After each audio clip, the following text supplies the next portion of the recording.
40,000 बाभन के, 60,000 जादव के। नमस्कार, मैं राकेश कुमार, GSNG के वर्ल्ड में आपका स्वागत है। फ्रेंड्स, मुझे आशा है, उम्मीद है कि आप स्वस्थ और सानंद होंगे। कोयरी 10,000। अभी मैं बिहार चुनाव के मद्देनज़र चुनावी चाव नाम से एक सीरीज चला रहा हूं यूट्यूब पे, और आपने उस सीरीज को देखा होगा या देखना चाहिए आपको।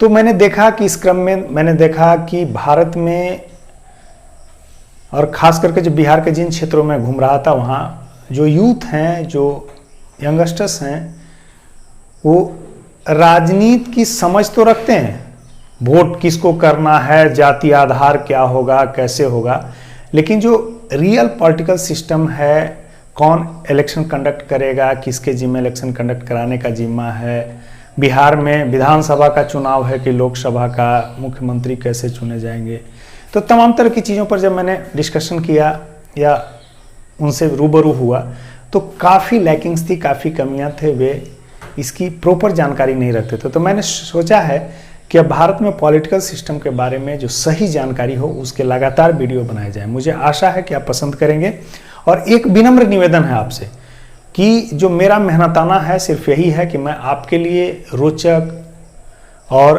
तथ्यात्मक और सूचनात्मक जानकारी वाला वीडियो ला रहा हूं। आप मेरे चैनल को ज़्यादा से ज़्यादा सब्सक्राइब करें, लाइक करें और शेयर भी करें। तो आज मैं आपके सामने भारत के निर्वाचन आयोग यानी इलेक्शन कमीशन ऑफ इंडिया के बारे में जो है बताने जा रहा हूं, उसके तमाम पहलुओं पर आज मैं चर्चा करूंगा। सबसे पहले आप जान लीजिए कि इलेक्शन कमीशन ऑफ इंडिया जो है भारत का निर्वाचन आयोग, इसका हेड क्वार्टर जो है वह दिल्ली में है। कहां है इसका हेड क्वार्टर? नई दिल्ली में। और इसे जो है, जो बिल्डिंग, जिस बिल्डिंग में है, इसका नाम है निर्वाचन सदन। निर्वाचन सदन नाम से वह बिल्डिंग है। अब इस निर्वाचन आयोग का काम क्या है, क्यों निर्वाचन आयोग बनाने की जरूरत भारत के संविधान निर्माताओं को पड़ी? तो ऐसी स्थिति में मैं आपको बता दूं कि जो निर्वाचन आयोग है वह एक स्वायत्त निकाय है। स्वायत्त निकाय का मतलब होता है ऑटोनोमस बॉडी। स्वायत्त निकाय है,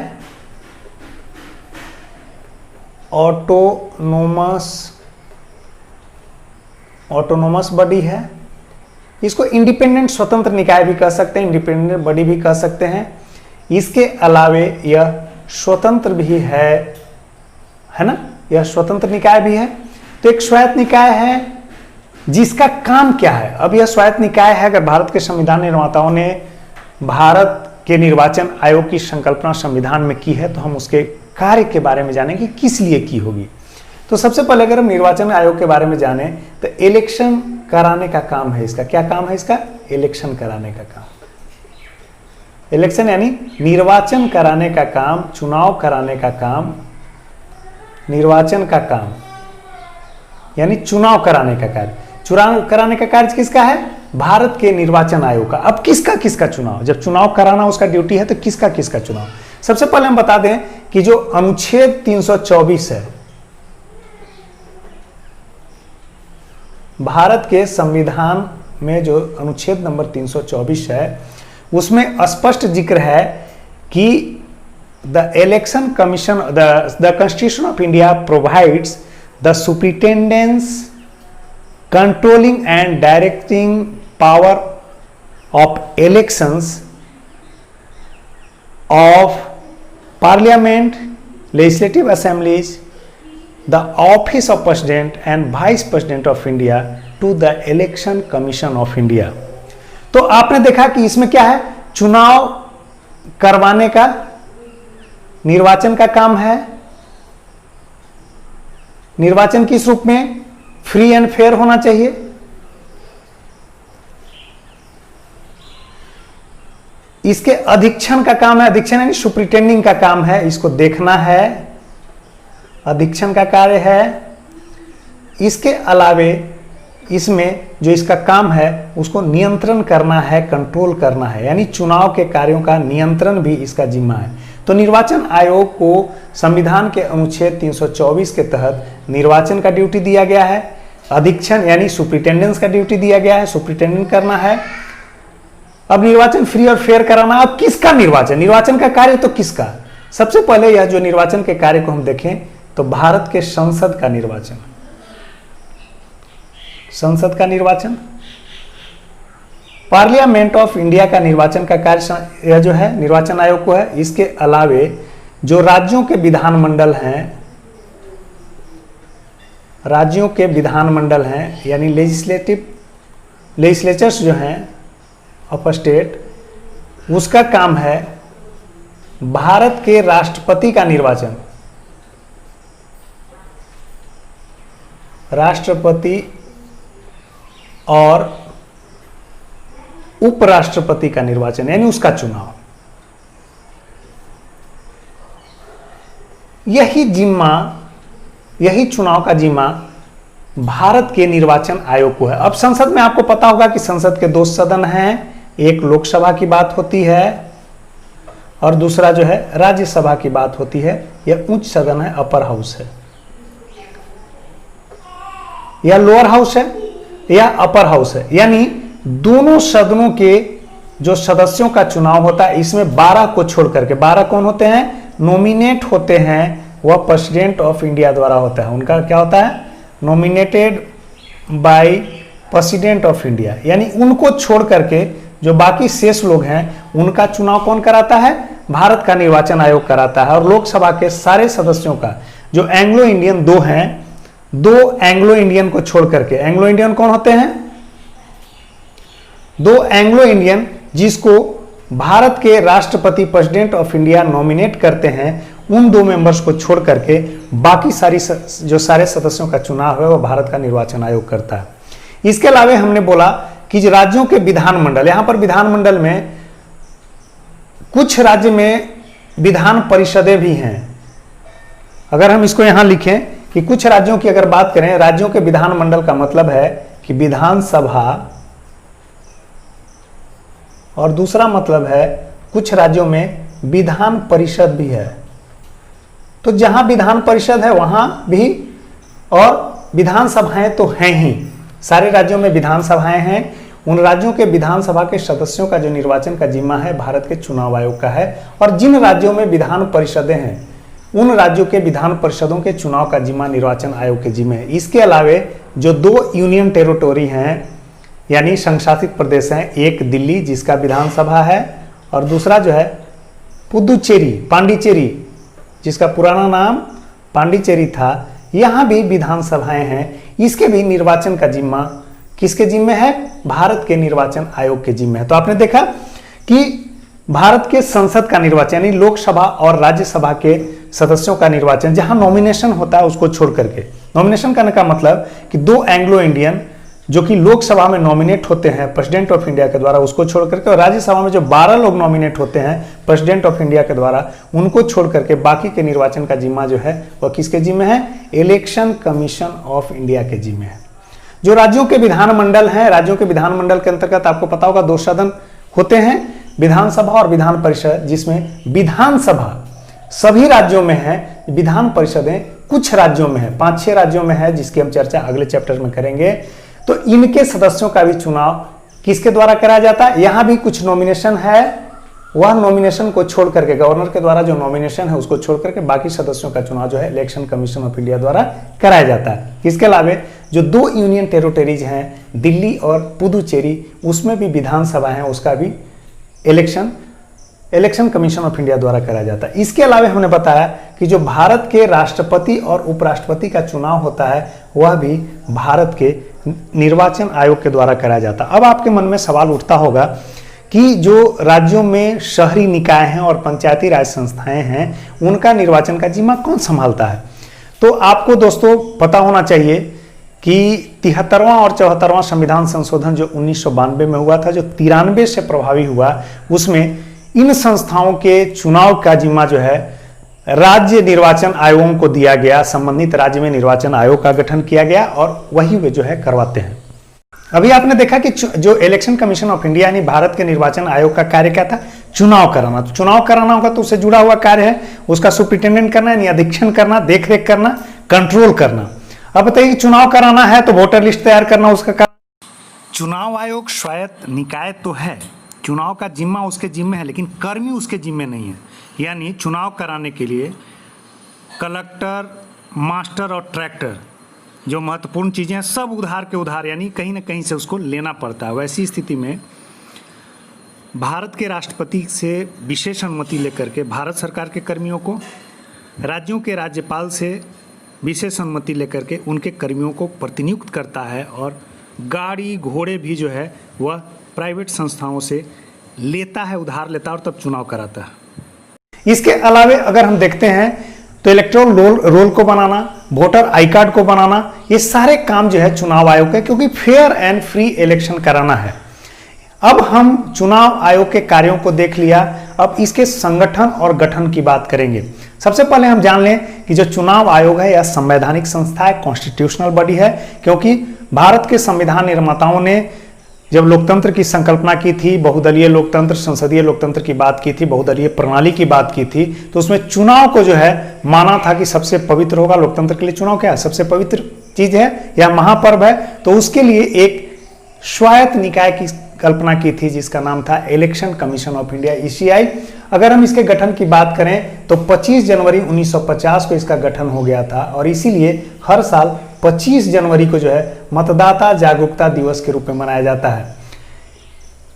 ठीक, अब इसके गठन की बात, संगठन की बात करें तो सबसे पहले हम जाने कि चीफ इलेक्शन कमिश्नर यानी मुख्य निर्वाचन आयुक्त, मुख्य निर्वाचन आयुक्त, यह पद जो था संविधान निर्माताओं ने इसकी कल्पना की थी, और यह जो 1950 से लेकर के 1989 तक, 1989 तक यह सिर्फ एक सदस्यीय निकाय था। यानी भारत का निर्वाचन आयोग एक सदस्यीय चीफ इलेक्शन कमिश्नर जो थे उन्हीं के अंतर्गत चुनाव का काम को जो है अंजाम देता था। 1989 से लेकर के 90 तक, यानी 16 अक्टूबर की बात है, 16 अक्टूबर 1989 को यह चीफ इलेक्शन कमिश्नर +2 यानी यह 3 सदस्यीय बना दिया गया। और यह जो 3 सदस्यीय बना, इसके पीछे का तर्क क्या था कि 61वां जो संविधान संशोधन, 61st कॉन्स्टिट्यूशनल अमेंडमेंट जो 1988 हुआ, उसमें जो प्रभावी हुआ 1989 से, उसमें वोटिंग राइट्स को घटा करके, जो पहले था वोट देने का अधिकार 21 साल के युवा जो है वोट दे सकते थे, 21 साल से जो है वोटिंग राइट शुरू हो जाता था, उसको घटा करके 18 साल कर दिया। यानी 18 साल से लेकर के जीवन तक अपना वोटिंग राइट जो है अब हो गया। तो उसी स्थिति में जो संसद को समझ में आया कि अब मतदाताओं की संख्या बढ़ गई है या बढ़ जाएगी, तो ऐसी स्थिति में चुनाव आयोग के कार्य भी बढ़ जाएंगे। इसलिए यह जो है चुनाव आयोग अब चीफ इलेक्शन कमिश्नर +2, पहले से क्या था चीफ इलेक्शन कमिश्नर, अब +2 यानी 2 कमिश्नर्स, इलेक्शन कमिश्नर्स जो है नियुक्त कर दिए गए, जिसको EC अगर कहते हैं आप। तो इस तरह से यह 3 सदस्यीय हो गया। लेकिन उस समय TN सेशन भारत के मुख्य निर्वाचन आयुक्त थे, वे मामले को कोर्ट में ले गए, कहे कि इसकी कोई आवश्यकता नहीं, 2 इलेक्शन कमिश्नर्स की कोई आवश्यकता नहीं, इससे कार्य में बाधा आएगा। तो वैसी स्थिति में इसकी स्वायत्तता में जो है कमी आएगी। लेकिन कोर्ट के निर्णय के हिसाब से इसे बेनिष्ट कर दिया गया, 1990 में समाप्त कर दिया गया। लेकिन बाद में फिर जो है सर्वोच्च न्यायालय ने यह आदेश दिया, और 1993 से लेकर के आज तक फिर से वही 3 सदस्य यानी चीफ इलेक्शन कमिश्नर +2 यानी 3 सदस्यीय जो है अब कमिटी है, वही एक मुख्य निर्वाचन आयुक्त और 2 जो है निर्वाचन आयुक्त, यानी 3 मेंबर्स की जो टीम है वही निर्वाचन के कार्य को अंजाम देती है। तो 1993 से आज तक अब 3 सदस्यीय समिति काम करती है। अब देखिए इलेक्शन कमिश्नर्स को जो नियुक्त करना है या चीफ इलेक्शन कमिश्नर को जो नियुक्त करना है, इसमें कोई अर्हता नहीं है। भारत के राष्ट्रपति जिसको चाहें उसको नियुक्त कर सकते हैं, और नियुक्त करेंगे तो नियुक्त करने के बाद फिर उनको हटाने का राइट ऐसे नहीं है कि बस प्रसाद पर जैसे राज्यपाल को हटा दिया जाता है वैसे जब मन चाहे हटा दे, क्योंकि यह जो है फ्री एंड फेयर पोल कराने वाली संस्था है। तो वैसी स्थिति में इसके पद की स्वायत्तता अगर नहीं होगी तो पद का जो है सुरक्षा नहीं होगा, तो उस स्थिति में इससे स्वतंत्र और निष्पक्ष चुनाव की आशा नहीं की जा सकती। तो वैसी स्थिति में अपॉइंट तो कर सकते हैं प्रेसिडेंट, लेकिन हटाने की प्रक्रिया जो है वह दुरूह है, संसद के दोनों सदनों के विशेष बहुमत से जब संकल्प पारित होगा, वो भी कौन स्थिति में, वो भी जो है अक्षमता